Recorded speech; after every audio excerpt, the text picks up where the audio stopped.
hear more stories about Joao Neves coming to United, I get a little bit excited that we might actually be interested in a very, very good prospect. Then Sir Jim comes out talking to GT Cycling Club and completely kiboshes that idea. I'm going to explain what I mean by that. It might not be that case, but if you listen to what Sir Jim said, looking at the situation with Neves, where he is right now, I'm going to explain why I don't think Manchester United will go for him, even though I would love them to. This is Forever United TV. I'm Adam. Welcome along to the video, everybody. Yes, I'm talking like this. I've only just realised in the way that I've opened up this video today that my voice is completely still shot. The Liverpool game has really had its effects on me, and yeah, I didn't realise because I've not done much talking this morning because I've been doing some other work, and then as soon as I open my mouth we get this. Sorry everyone, we've got loads to talk about. What's happening with Eriksen, Maguire, Mctominay, all in the news today. So Jim Ratcliffe has been talking to the cycling club and has opened up really, I think, on what he thinks of Erik ten Hag, and I think in the comments he made regarding who he wants to win the title, I'll explain more in a minute again, but this for me is proof that Ten Hag is going to be Manchester United's manager next season, and possibly even, no matter what happens, we'll be getting a new contract as well. We'll get into it. Get your comments in the live section right now, guys. Let me know what you think about all of these topics. We're going to start with Neves and the rumours going around that one. Make sure you give the video a like, please, everybody, and you are subscribing to Forever United TV if you are loving the content. Yeah, make sure you get your comments in after the live show as well, guys, and we'll try and get back to some of them. If you are playing catch up and you're not able to get on your lunch break right now and spend some time just grabbing a brew, grabbing a drink, grabbing your lunch and putting your feet up in the lounge area, wherever it may be. You may have gone to your car, get the video on, get involved in the chat, and let's go. Let's get into what is going on. First of all, I want to get into Joao Neves, why I think Joao Neves is actually the right player for United. Let's just talk about why Manchester United might be going for him. The links come again. International break is here. Bruno Fernandes is in Portugal. Diogo Dalot is in Portugal. And there is another certain player there, a young 19-year-old who is absolutely tearing it up as a defensive midfielder for Benfica right now in Joao Neves. The next best thing to come out of Benfica. We know that they produce young talent, quality players there at Benfica, and they're made of stern stuff as well. They're not that type of player that comes over that you worry about, say, no disrespect, from the Eredivisie into the Premier League and struggle to adapt to the pace, the style of football, the physicality. For some reason, players coming from the Portuguese league seem to be able to handle it a little bit better. But Joao Neves, 19. Bruno Fernandes has been talking about this kid in depth, in detail. He thinks that he is ready to make that next step up at just 19. It is the perfect profile of player that Ineos will be looking for. Young, dynamic, can build around, and obviously has a long future at the football club. 19. He is an ever-present, fantastic injury record at Benfica as well. Pretty much never misses a game. Now in with the international squad, playing in that very talented Portugal team as well. Has played over 40-odd games this season for Benfica already, competing in everything from the Champions League all the way through the other domestic cups and league there in Portugal for them. He's a brilliant player. He just sticks to his role that he knows. Defensive holding midfielder. The perfect replacement for Casemiro if we do sell Casemiro. And this sort of brings in the other topics that I'm going to talk about in a bit in terms of who United will be selling. So why will Manchester United not be buying Joao Neves? I've bigged him up. I want him there. I've talked it up. Bruno said go sign him. Let's get him now before someone else gets him. But why are we not getting him? Well, it's because of what Sir Jim Ratcliffe and GT Cycling and that interview that everyone has seen on social media now. Again, we're just getting more and more of Sir Jim Ratcliffe all the time right now. And everything that he's involved in seems to be bringing up questions. And it is a cycling programme as well and a cycling channel. But questions still come up regarding Manchester United and what is happening right now. That is the hot topic for Sir Jim Ratcliffe. He cannot escape it, no matter where he goes. He's alluded to it himself in talking about wherever he is now. His family's having to deal with him being in the public eye, all over newspapers, on social media and everything like that. And case in point, yet again, is GT Cycling in this interview have asked him about his football, his love for the game, what's happening at Manchester United. First of all, in relation to the Neves and why I don't think this is going to happen, or why I'm worried that it might not happen. It could still.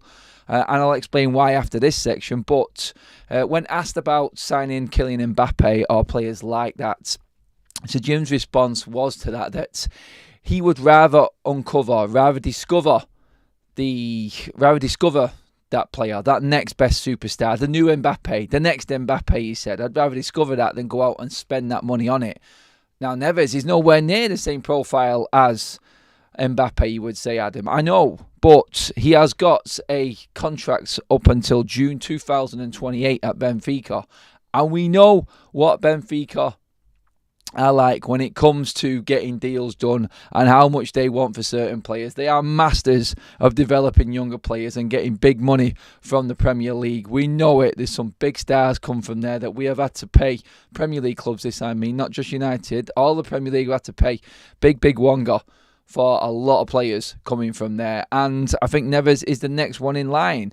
4 years left on his deal. He's 19. He's already a first-team regular, like I said, at Benfica. And I do believe that it may be a case that it goes upwards of 70 million on this.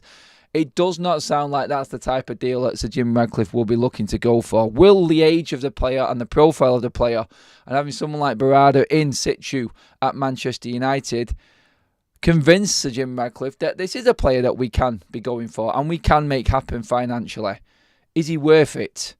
If you go in for these big signings, like Barada said, you have to make sure it works and you don't get stung in the long run. If you're committing a lot to one player, it has to be the right player, the right profile.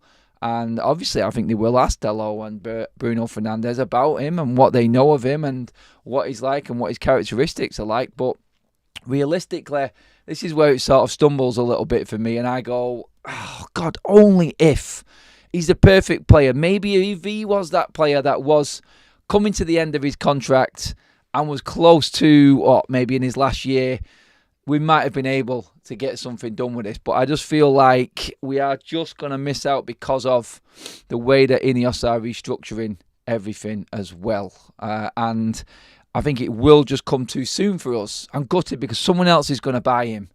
If we could have got him, then we could have made a real player and really started building a dynamic midfield, which we have wanted for years. Can you imagine a holding midfielder like Neves there next to Mainu, and then you've got Bruno and whoever else when Bruno starts to phase out to come in after that? Oh, it would have been perfect. It would have been, but my perfect sort of signing this summer for that role would have been a Joao Neves type of player. I know he's young, he's unproven in the Premier League, but you know what I mean by this. That young, dynamic Portuguese player. The Portuguese players seem to always be able to handle the Premier League. They are made for it, it would seem. They really are. Happy birthday to Cliff7, Cliff Red 7. Many happy returns, my man. Hope you have a fantastic day. I'm so glad that you got a birthday this week after a great win this weekend. And you can celebrate it properly with no stress of Manchester United. No stress of worrying about this weekend. Go and have a weekend off. Let us know what your plans are, Cliff. I hope you have a great day. Hello to all of the regulars and the members in the chat right now. I can see you all popping up with your comments. I'm going to come to the comment section on this bit right now straight away, guys, because I want to know what you think of that holding midfielder, because more and more rumours are surfacing about Casemiro over the weeks. We know about this. Is he going to be sold this summer? Are Manchester United going to look to sell him on? We're hearing the Saudi Pro League is keen on Casemiro, the age of the player. Is it the right time to sell? We talked about United the other day in terms of, can we learn how to get rid of players at the right time? Can we adapt? This is what the new setup and structure at United is involves. With Omar Barada, he's a master at doing this. Is it the right time for Casemiro? Is this going to be one of the first big outgoings that we can see at Manchester United? There are a few, and there is a lot. We've talked about nearly every single player in this squad and what his worth is and whether we think he should be gone. But Casemiro is right there, and he's in a position where we do need to really strengthen and build from, and I feel like a Neves would definitely be that man. We should use Dango, give our talent youth a chance. Ten Hag out. Hansen is leaving because Ten Hag doesn't give him minutes. Hansen is never going to get minutes with the squad that's there. You can't blame Ten Hag as much for these younger players not coming through. He is trying to get rid of certain players. he's tried his best to get rid of certain players, to give these younger players a chance to come through. But he has got a lot in front of him, and that is impossible to get done all in the space of time that he's had at the football club, in my opinion. So, yeah, I can't blame Ten Hag for that one. I disagree on that one slightly. Luke said he is used to playing with another defensive midfielder, so him alongside Mainu would be perfect. It would. They can split the roles. I think Mainu would be the one going further forward. Do you know what I mean? I'm talking about building a team for the future here. Like, this is something that I think United have missed for a long time. We do need to have that experience next to him. I think that would be Bruno at this stage. But a couple of seasons in for the likes of Mainu and the maturity that he's showing as well.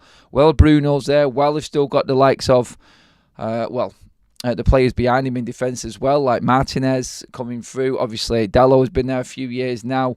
The more experienced players as well. How long Luke Shaw lasts, I don't know. You could add that experience to him, and could he learn off him? The jury's out on Luke Shaw and that side of things as well. But I look at Neves, I look at Mainu, I look at players like that. That would be an ideal midfield to move forward on, I feel.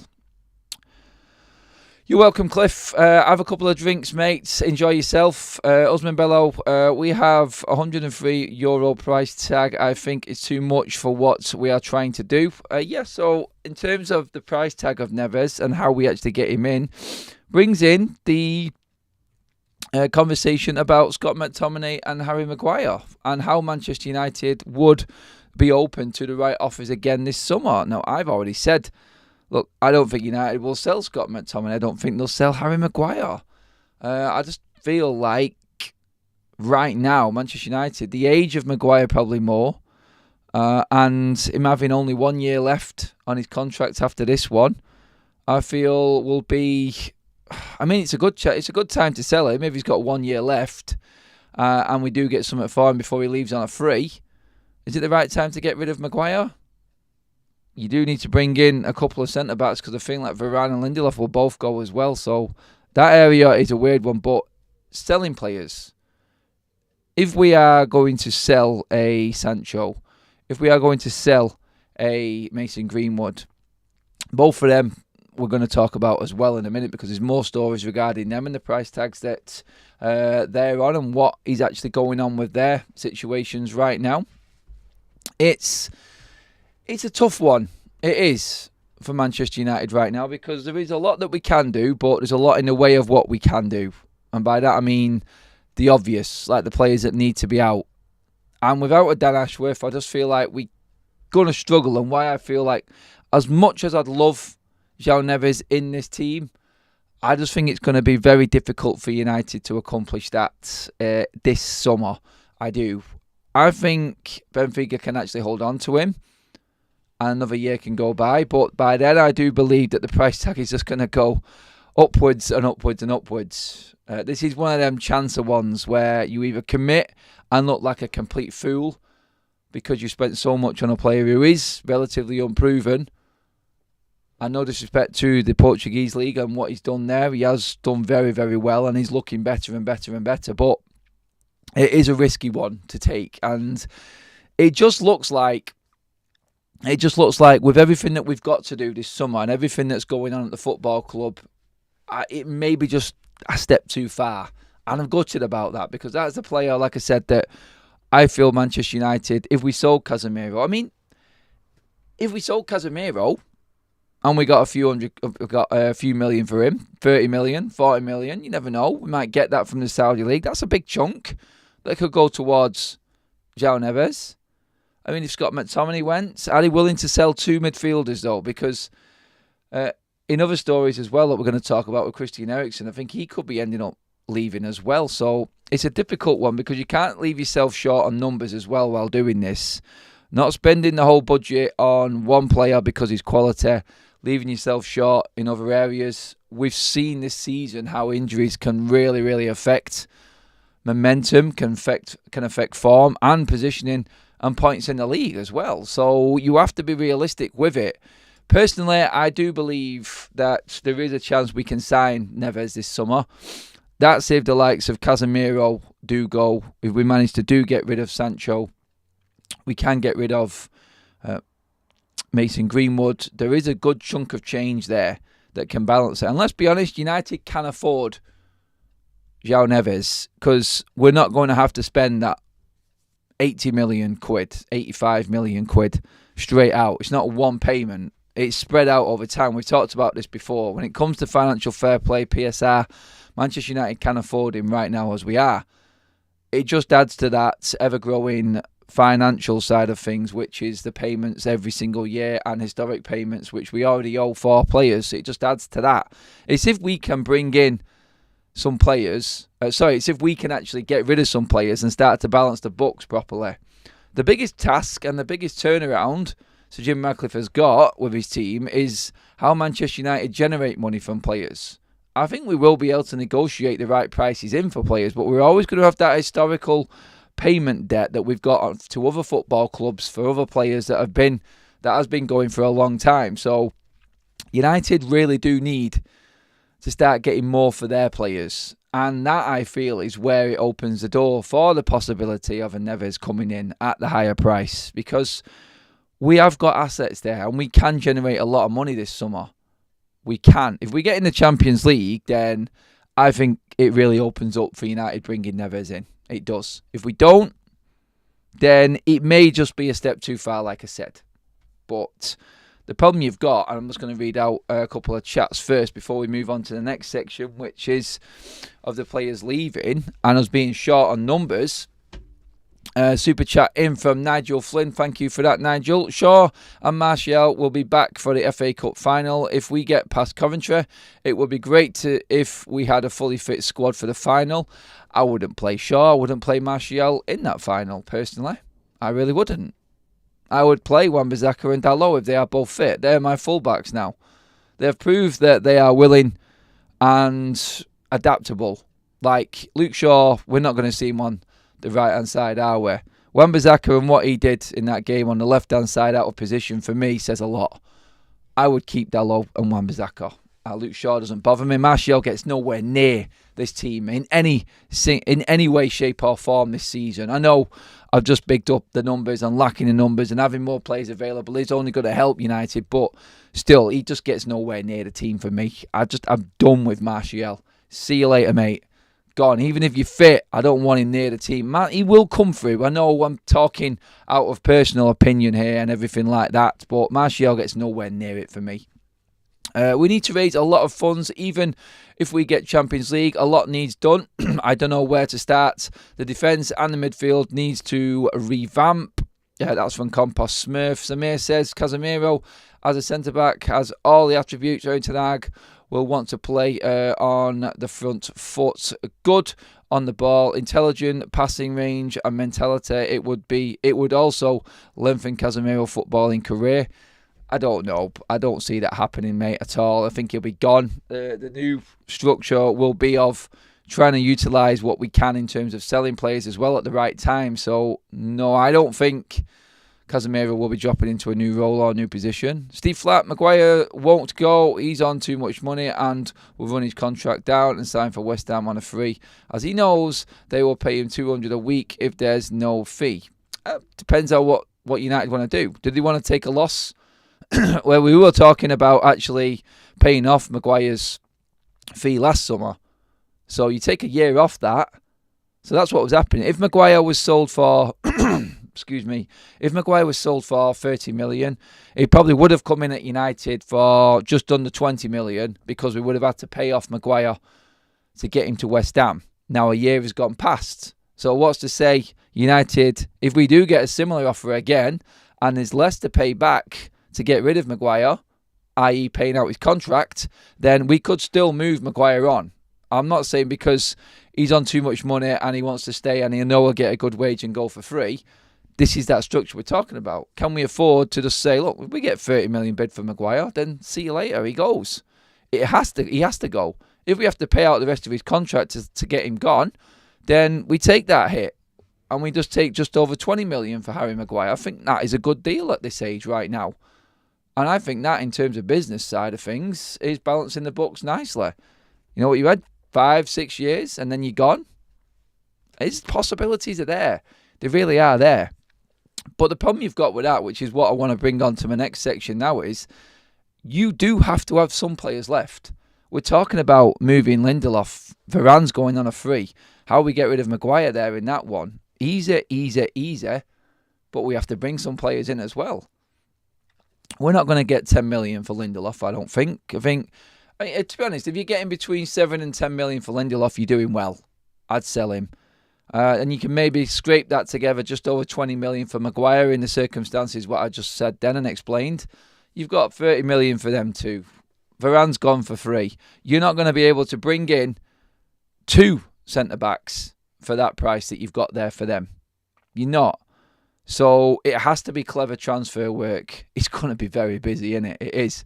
But you cannot leave yourself without enough squad. Now, this is the problem. Who are the priorities? Christian Eriksen, which is my next part I want to talk about, is also unhappy at the moment and looks like he could be out of the door this summer. There's a lot of stories going around on social media right now about Christian Eriksen being unhappy with Ten Hag. Or not unhappy with Ten Hag, but unhappy with... Excuse me. Voice is completely going. Unhappy with the situation he's in right now, as in not playing much, not getting much game time, and he's had a conversation with Ten Hag and has explained that to him. And lo and behold, he had some minutes against Liverpool. He was needed against Liverpool. A bit of composure and a bit of freshness definitely helped us out in that game later on. We've talked about that in depth. But Christian Eriksen, I feel, is another player that could be out. When you look at the list, and we've talked about everything, I've just said there then, it's brilliant me talking Neves, and I'd be really excited if we brought Neves into the club. But my reality fights with my willingness and my eagerness for United to be buying the best players. I think he is up there and will be a great player. Just looking at the way he plays, where he plays, the age of the player, the profile, now making his way into that Portugal squad as well with the talent that's in that team. It is a prospect. It's a lot of money on a prospect, and it's a big risk for Manchester United. Massive risk for United. That's what's outweighing the situation for me at the moment. That plus the fact that we still need to buy other midfielders. Or do we trust in the younger players again? For me, you're spending a lot of money bringing in a player that is on a similar sort of level to a lot of United's younger players coming through. You don't know which one of them is going to have the right attributes to deal with the mental side of playing for Manchester United. You could be bringing in Neves for 80 million quid, and Dango could do just as good a job because he can handle the pressure better. You can argue for and against that. Some would say, don't even talk stupid, Adam. We know that Joao Neves is better, but you don't know how a player's going to be when he puts that United shirt on. He's someone who has been brought through the youth ranks and knows all about United and the pressures of it, and seeing players go through there like Kobe Mainoo, like Garnacho, who have all played together, an understanding of what it's like and having that inside knowledge of what it's like compared to a teenager coming in on a massive price tag to a new country and a new league. You don't know that player is going to make it. There's no guarantees in football, and it is a massive risk to spend that amount of money on an unproven player within the Premier League. That's my point on this. I'd love us to be going for Neves. The price tag scares me and puts me off, is where I'm at, because it's a big risk when you could be spending that money elsewhere in areas of the pitch where we really need it, i.e., like I just explained, defence. If Maguire goes, Lindelof goes, and Varane goes, all possible, because if West Ham come in with that bid, and Lindelof is supposedly going, he's got one more year left, so you know where I'm going with it, don't you? It's like, we need defenders. We probably need another 2 centre-backs. We do. I mean, Willie could come in and be one of them players. We could give Johnny Evans another year. There's 2 centre-backs there. You've got rid of 3. You bring in another 2. I still think it looks a bit threadbare because the amount of games next season with the extra games in the Champions League and everything like that, it scares me. It does. And let's not forget, yes, we have got another international tournament this summer in the Euros. So player fatigue plays a massive, massive factor in all of this as well. Is Christian Eriksen surplus to requirements, guys? That's another question I want to ask right now. Before I go off again, I want to just come back to that Christian Eriksen part right now. We've seen who he's playing. We've seen the players that United have got. Mason Mount, I feel, is probably ahead of him in Erik ten Hag's eyes. You've got Manu, you've got Mctominay ahead of him, Bruno Fernandes ahead of him. Casemiro's ahead of him if he wanted to play that deeper role. Is he surplus to requirements? Would you get rid of Christian Eriksen? That's the question I'm putting to you guys now. Cliff says, yeah, Eriksen, still class, I agree. He can cut a team up with his passing. He's just old and gets a bit leggy. For me, can't defend well. A good bench option. Should we be looking at good bench options, or should we be looking to really strengthen our first team, like that first starting 11? That's what we're asking ourselves right now. Let's just see what else we've got in there. Eriksen pass to Rashford in the 90th minute for that chance was a thing of beauty. Them moments again, that's it. Them moments make you think, can he do it more consistently? Well, we know we can't because he can't stay fit and he can't last 90 minutes. Is that a player that then we should be looking to move on? Is that the criteria for moving a player on? If you can't play 90 minutes, you should not be in that first team. Is it good enough to keep him? Because he's not costing us a lot. He was a free transfer. Is he good enough to sit on the bench and be that type of player? That's the question right now. We're not going to get a lot for him. He's probably going to leave for peanuts, if anything. Maybe even a free. Are we that concerned? But if he, like he has come out and said, wants more game time, is it forcing the issue and United have to move him on? Because they're not going to get Christian Eriksen enough game time. Definitely not next season because he's a year on. We're going to have more players in. There's more players that are establishing a place in the side. He is way down the pecking order for me right now. Is it a chance just to move him on and bring another player in? Tell me, guys. Talk to me in the chats. Face it, Adam, these players are on good money, so the chances of transferring them are going to be difficult. Do you agree? Difficult, Henry? Yes, but definitely doable. You're talking about players like Christian Eriksen, Harry Maguire, not wanting to go because of money. Manchester United could sell these players and pay off that contract because we've got 1 year left. This is the difference that we've got now. It's not like we've got these players stuck like Martial forever and a day on a contract and getting a new one every year because of the way that this football club has been run.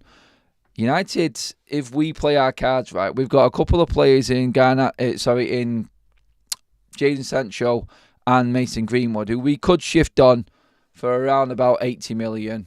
2 big wages off the wage bill as well.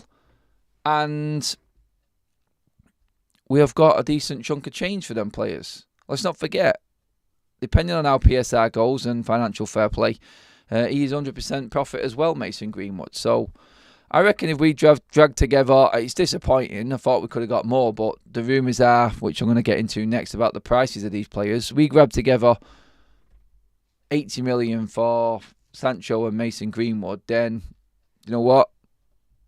I think we can still bring in adequate replacements and add to the squad in different areas as well. I just think we've got the perfect opportunity this summer to do something more and really set our stall out. So Samir with the super chats. Get plenty of tea/water in and rest your voice, Adam. I am in between. It's only the shows that I'm talking in now, guys. So yes, I am fully resting. Don't worry, but thanks for the concern. I love it. As soon as Eriksen are on the field, we get more control, possession, and better offensively play. We still can place a correct pass whenever on the field. The tunnel are. Wow, Mike. Sorry, mate. Completely kiboshed me there with a couple of typos. I'm guessing you're saying Eriksen can still do a job and we have a lot more quality on the pitch when he's playing. I understand that. I do understand that, but he isn't playing much at the moment, is he? If there's an opportunity to bring someone else into the matchday squad who has got a better opportunity of being in that first team, i.e. a younger player or another player brought in, then do we move Eriksen on?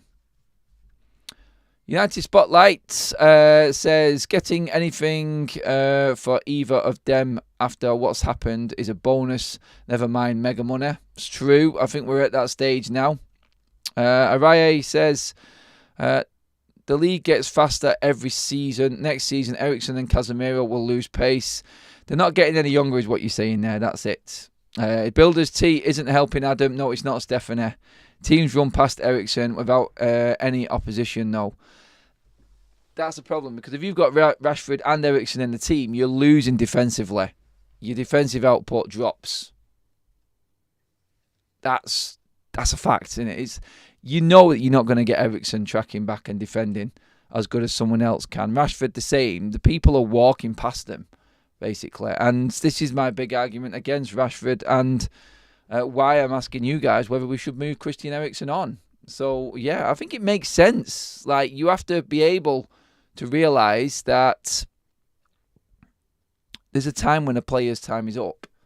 And I think Eriksen's is now. We are over 121 likes, guys. 100 likes. I just said the exact amount there for some strange reason. But yeah, over 100 likes. Thank you, everyone. Make sure you please keep liking the video, everyone. Really appreciate all of your likes and all of your input. Keep your comments coming in as well. Do download our SofaScore app. Bottom right-hand corner of the screen there is your QR code. It is free, guys. If you cannot scan that QR code, we have a link in the description below, right at the top as well. Just click on that and get your app for free. Download it. It all helps the channel. It is the best football app. Stats, information, everything news-wise for your football team is there on the app. Brilliant in-game stats as well, guys, on the app. Make sure you get onto it. It's free, so just get it done. It's a simple, easy fix, and it's the best. So, yes, back into the chats. Coming in at the 70th minute is good for Eriksen nowadays. It is. I know. You know what I'm saying? No. It's Kimmich cracker, that one says. But should we be looking at players that can play longer and strengthening the first team rather than looking at players that are going to be good off the bench? I think we've already got one of them players in Scott McTominay, and we're talking about him going. See, this is the problem we've got right now again, isn't it? It's like we can't get rid of everyone. It keeps coming back to the same thing. There is so much, and there's a pecking order to this summer about how Manchester United go about their transfer business, especially in the outgoings. So, for me, definitely, I'm looking at the likes of Sancho and Greenwood. They're top of the list. The story regarding Sancho at the moment is that Borussia Dortmund are willing to pay a €35 million fee for Jadon Sancho. They are willing to go in at that. So if United want to do that deal, now, guys, would you take that? I mean, it's going to be cheap. It's going to be around about 30 million. That is a big, big loss, but it is a humongous wage off the wage bill and a fee for a player that just is giving us nothing. Is that good business in terms of the situation we're in now? Overall, it's not good business. It's not. It's clearly not. We've made a big loss. But 3 years into his time at Manchester United, that's half of his contract done. We spent, 75 million on him. You're getting half of that back near enough after half of the contract gone. In football business terms, the player who's going to be offering you nothing because we're going to back Ten Hag, is it a good deal just to get rid of him for 30 million? I think let him go. Just take what you can. Start acting like a big club that United supposedly are and try and invest that money back into an area of the team that we really need it. 30 million could go out and buy you or contribute to buying you a Branthwaite, a Todibo at the back, maybe even a Joao Neves like we talked about earlier on in the show. You add another 40 million from Mason Greenwood to that as well, and then you're talking. You're saving yourself £500,000 a week in wages and bringing in 70, 80 million for the players that are never going to and are not contributing to the team at all. You have to look at the reality of the situation, I feel. And if you have to take a loss on Sancho, as it is in terms of signing on fees and everything like that and what we actually bought him for, get it done. Just get it done. United is not a retirement home. Eriksen can go, says Block N2410. How are you doing, buddy? Hope you're doing good. Hope you had a good day on Sunday. I know you would have been there. But yeah, this is it. It's like Eriksen. Is he contributing enough this season? No. Sell him. Sancho, sell him. Greenwood, sell him. Them three players gone. Off the top of my head, 600, £30,000 plus a week in wages for 3 players that are giving us nothing right now. No disrespect, Christian. You have done good for us, but the reality is that he is not offering us anything. I would take that fee from Dortmund for Sancho. Get it done. Get it signed, sealed, delivered.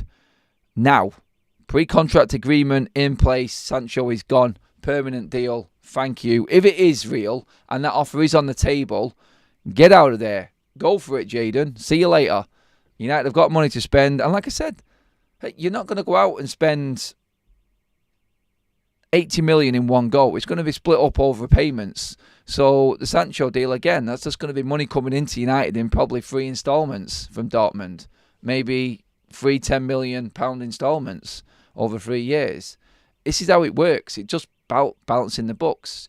Greenwood will be the same.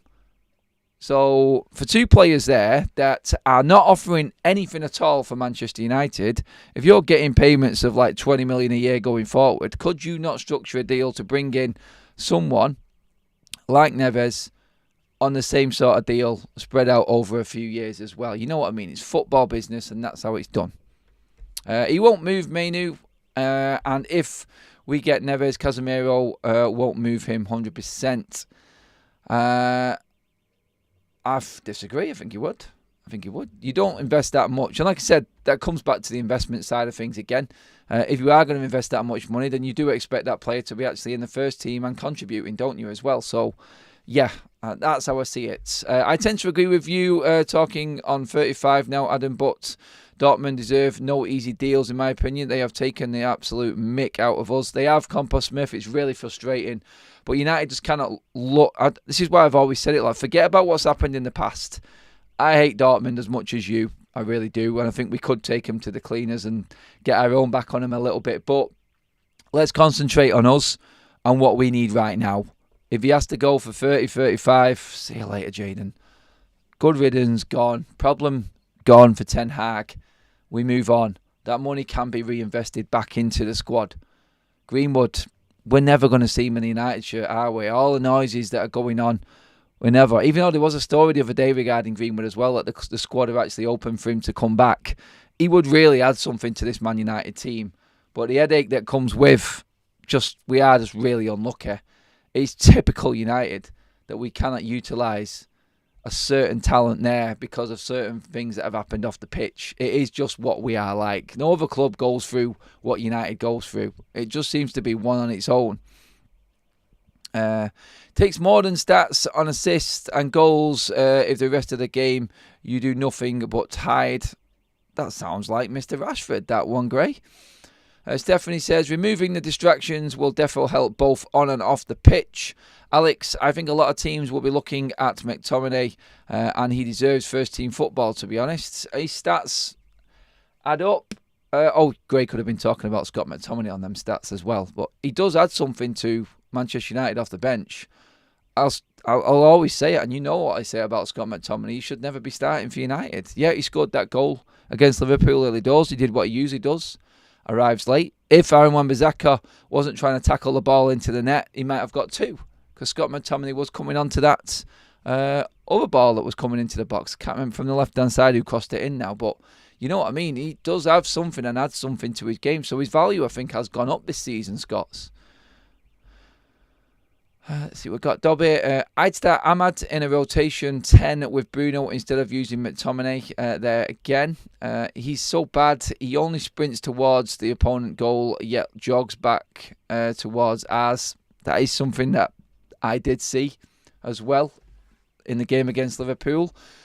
Please give the video a like, guys. We are creeping up to the 150 mark. If everyone in the chat right now could give the video a like, that would be fantastic. Thank you so much, guys. Let's see what else we've got. Scott adds as a starter 2. No, he doesn't, Graham. Completely disagree with you there. No, he does not. He's a bench player, and that is it. Let's not even get into that conversation. Martial, Maguire, Lindelof, Evans, Amrabat, Scott, Eriksen could just be surplus. Yeah, I mean, Amrabat as well. There's another squad player that's going to be gone. So we're talking Casemiro, we're talking Scott, we're talking Eriksen, we're talking Amrabat. 4 midfielders. that could easily go this summer. I don't think Scott will. I think Eriksen, Amrabat, Casemiro, they're your likely ones. Actually, they're all ahead of Scott McTominay, in my opinion, for leaving the club this summer.